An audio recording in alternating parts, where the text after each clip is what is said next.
నమస్తే friends, welcome to my channel. నేను మీ శ్రీ వర్షిత. ఈరోజు పుట్నాల పొడి చేద్దాం అనుకుంటున్నానండి.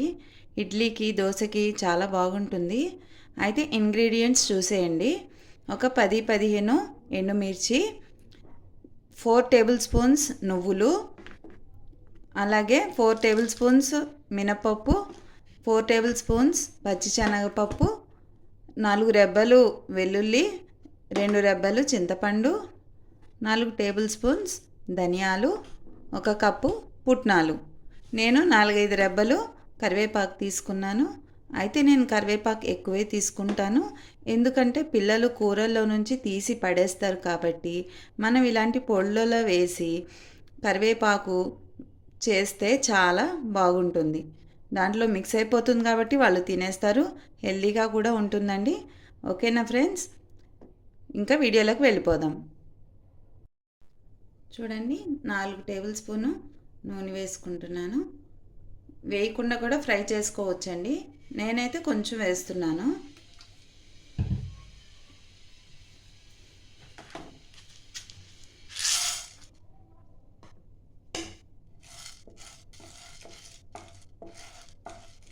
కొంచెం దోరగా వేయించుకోవాలి, ఒక్కొక్కటి వేసేసుకోవచ్చు. 1 బై 1 వేసుకొని దోరగా ఫ్రై చేసుకొని, హైలో పెట్టబాకండి ఫ్రై. నేను కొంచెం నూనె వేసి 2 టేబుల్ స్పూన్ నూనె వేసి పచ్చిశనగపప్పు, మినపప్పు వేసానండి. లో ఫ్లేమ్ మీద ఫ్రై చేసుకుంటున్నాను. హై ఫ్లేమ్ మీద పెడితే మాడిపోతుంది, టేస్ట్ అయితే మారిపోతుంది. మనం ఏదైనా సరే లో ఫ్లేమ్ మీదే ఫ్రై చేసుకోవాలి.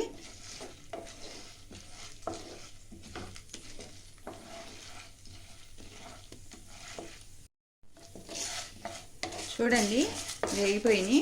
నేను వేరే ప్లేట్లోకి ఇవి తీసేసుకుంటున్నాను. తర్వాత నువ్వులు వేసుకున్నానండి, పక్కన ధనియాలు, కొంచెం జీలకర్ర 1 టేబుల్ స్పూన్, 4 మెంతు గింజలు వేసి లైట్గా ఫ్రై చేసుకుందాం. నువ్వులు ఇవి ధనియాలు ఎక్కువ ఫ్రై అవ్వాల్సిన పని లేదు, చిట్పట్ అంటే చాలు, ఊరికే మాడిపోతాయి కాబట్టి జస్ట్ ఒక 1 మినిట్ వేపుకుంటే చాలండి. ఇవి కూడా వేగిపోయాయండి, తీసేసుకుంటున్నాను ప్లేట్లోకి.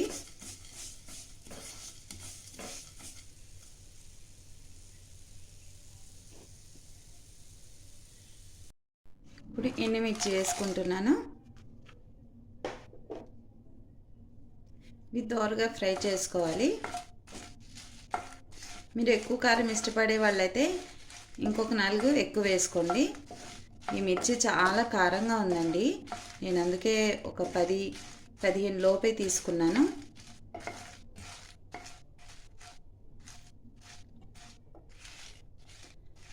ఇలా చేసి పెట్టుకుంటే ఇడ్లీకి, దోశకి చాలా టేస్టీగా తినొచ్చు. మనం ఎప్పుడైనా పల్లీ చట్నీ మిస్ అయితే ఇవి అద్దుకొని తినేయచ్చండి. కాకపోతే మా పిల్లలకి ఇడ్లీ, దోశ చేసినప్పుడు ప్రతిసారి పల్లీ చట్నీ ఉండాల్సిందే. దానికి తోడు ఇవి కూడా ఏదో ఒకటి కారపొళ్ళు చేసి పెడుతూ ఉంటాను. మనం చేసే అలవాట్లే పిల్లలకి చిన్నప్పటి నుంచి అలవాటు అవుతాయి. మనం ఏది చేస్తే అదే అలవాటు అవుతాయండి.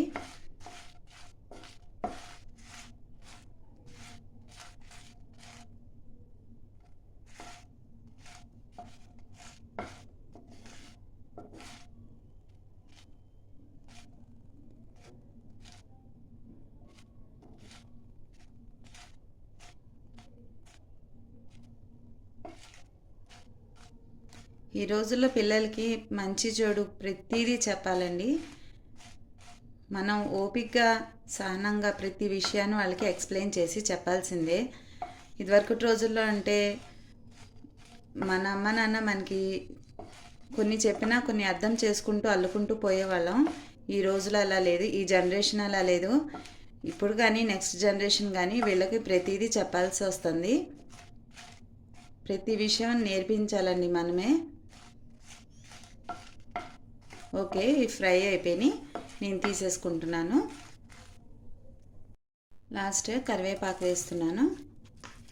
కరివేపాకు ఎక్కువే ఉండాలండి ప్రతి కారపొడిలోనూ, ఎందుకంటే కూరల్లో తీసి మనమే పడేస్తాం, పిల్లలు అసలు తినరు. కాబట్టి కారపొడిలో ఇలా ఇంగ్రీడియంట్స్లో ఇలా ఎక్కువ వేస్తే మంచిది. కరివేపాకు కళ్ళకి మంచిది, జుట్టుకి మంచిది కదండి.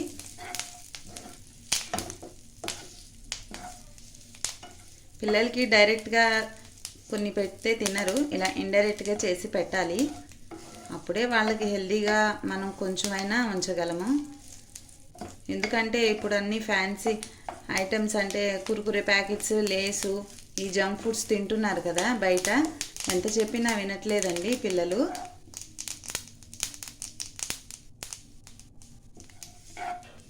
సో మనమే కొంత వాళ్ళకి ఇంట్లో నుంచే మనం హెల్దీనెస్ ఇస్తే సరిపోతుంది.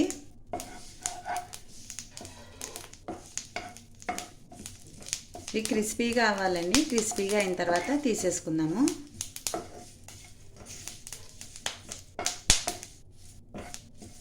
విన్నారు కదా, చిట్పట్ సౌండ్ వస్తుంది.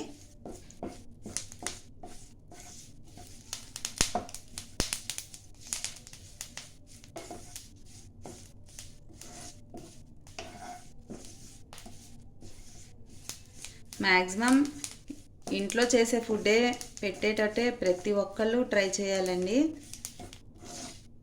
స్నాక్స్ కానీ ఏవైనా సరే ఇంట్లో నుంచే మ్యాక్సిమం ట్రై చేయాలి. అది హోమ్ మేకర్స్కి అయితే వీలవుతుంది, కానీ వర్కింగ్ ఉమెన్కి అయితే అస్సలు అవ్వదండి. ఎందుకంటే నేను కూడా జాబ్ చేసి చాలా ఇబ్బంది పడ్డాను కాబట్టి చెప్తున్నాను. నాకు కూడా తెలుసు కాబట్టి వర్కింగ్ ఉమెన్కి ఏది సాధ్యపడదు, వాళ్ళని మనం 1% కూడా అనకూడదండి. హోమ్ మేకర్స్ అయితే మ్యాక్సిమం చేసుకోవచ్చు. సో నేను చెప్పేది ఏంటంటే హెల్దీగా ఏదైనా సరే ఇంట్లో నుంచి చేసి మన పిల్లల ఆరోగ్యం కానీ మన ఆరోగ్యం కానీ కాపాడుకోవాలి ఈ రోజుల్ని బట్టి. ఓకేనా ఫ్రెండ్స్, ఇదిగోండి కరివేపాకు కూడా క్రిస్పీ అయిపోయింది, తీసేసుకుందాం. ఇవన్నీ ప్లేట్లోకి తీసేసుకున్నాను. ఒక 5 minutes చల్లారనిద్దాము. వేడివేడిది మిక్సీ జార్లో వేయకూడదు, మిక్సీ జార్ పాడైపోతాయండి. చల్లారనిచ్చాక అప్పుడు పుట్నాలు వేసి పొడి చేసుకోవాలి, నేను చూపిస్తాను. ఇదిగోని చల్లారింది, మిక్సీ జార్లోకి తీసుకున్నాను. ఇప్పుడు పుట్నాలు వేసుకుంటున్నాను. దీంట్లోనే కొంచెం సాల్ట్ వేసుకోవాలి, తగినంత సాల్ట్ మీ టేస్ట్ తగ్గట్టు వేసుకోండి. నేనైతే కొంచెం వేసాను, తక్కువ అయితే నేను తర్వాత చూసుకుంటాను.